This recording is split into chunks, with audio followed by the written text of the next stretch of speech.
there's something that has happened in the Commonwealth of Virginia yesterday that a lot of people are pretty upset about. It has to do with the current Attorney General. His name is Mark Herring, and he has made a judgment. What did I say? I'm sorry? Red herring. Yeah, red herring. He apparently has decided on his own, unilaterally, without consultation with anybody, that he's going to revoke reciprocity when it comes to concealed carry. And what this means is that people who come from 25 other states will not be able to conceal carry in the Commonwealth of Virginia, and importantly also for a number of states, if you go there, you will no longer be able to conceal carry if you have a concealed carry permit from the Commonwealth of Virginia. Does he have the authority to do this unilaterally in your mind? Well, he hasn't done it unilaterally. What he did is he advised the superintendent of the state police to do it, and the one name that's been noticeably absent from a lot of the discussion is McAuliffe, because the superintendent of the state police works for the governor.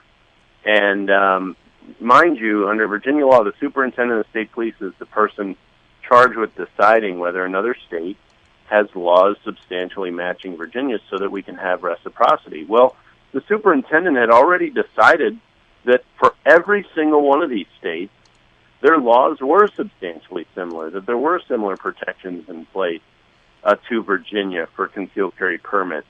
And so now they're going back and reversing it on the, quote, advice, unquote, of the Attorney General. Well, undoubtedly, the governor's been very encouraging to the superintendent as well to go ahead and revoke as many of these states as possible. I want to stop there because that's an important point. You're saying that the superintendent of the state patrol, the state police, and the Commonwealth of Virginia reports to the Virginia governor, Terry McAuliffe, and that you don't imagine he would take this action unless it had the blessing of the governor.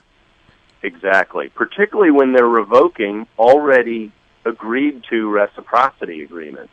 So at some point in the past, the superintendent of state police said, yes, this state, say Alaska, which is one of the ones on the list, has a law substantially similar to Virginia's, so we can do reciprocity with them. Virginians can carry in Alaska, and Alaskans can carry concealed in Virginia.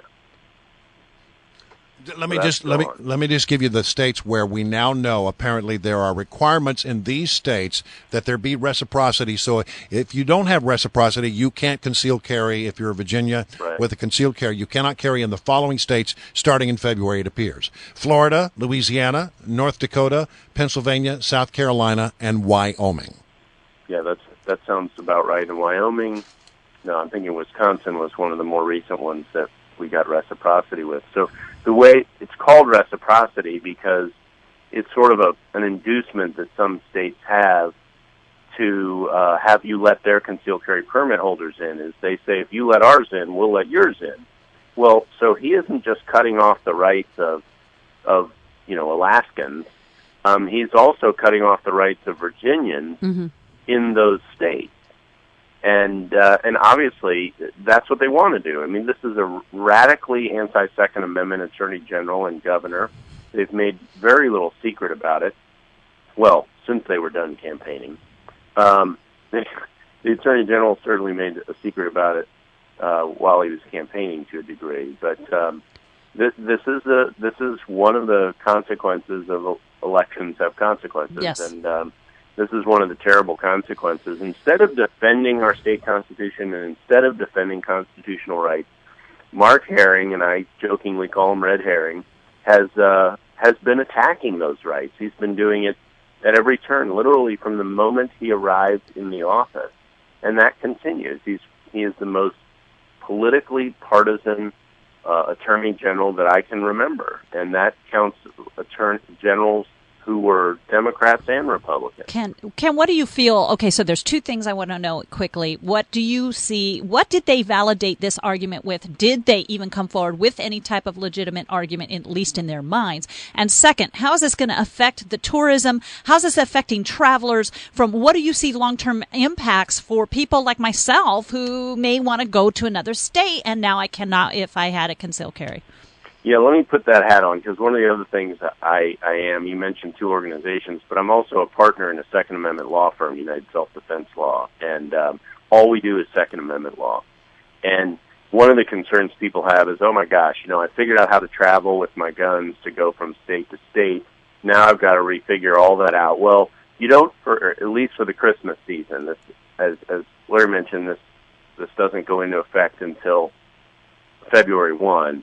Nonetheless, we are going to have to refigure all that out. I mean, the states that Brian mentioned are relatively close. You got Florida, you got Carolina, not all of them, of course, but you've got states sort of in our neighborhood on the eastern seaboard, and so people are going to have to figure out how to do that traveling in. That's one of the things we're doing for our clients now, is we're putting that together now.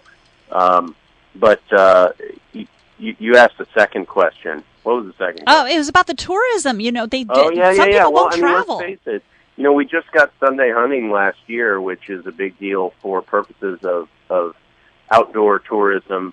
And so now to go put this dent in that for people who at least talk about, and let's face it, on the left, that's all they do is they talk about creating one economic opportunity or another. Here they are shutting them down, and there's no bones about that. It may not be billions of dollars, but for some people who run those businesses, this is going to hurt. This is going to hurt. I got about 30 seconds left, but can the state legislature undo this? They can, but the only way they can undo it is to deliver a bill to McAuliffe's desk, and so they're going to need a 2/3 of each house because he's going to veto it. He's as anti-gun as there are. And remember, there's $2.5 million put into Virginia races this year by Michael Bloomberg. Yep. At the end of our governor's race in 2013, Bloomberg put $2 million doing nothing but hitting me in that race to benefit McAuliffe. Right. I mean, he's invested, and McAuliffe's paying him back. Yep, it seems like the payback is there. Okay, well, listen, Ken Cuccinelli, former Virginia Attorney General, it is always a pleasure to have you. Thank you so much. Good to talk to you all. Merry Christmas. Merry Christmas, Ken.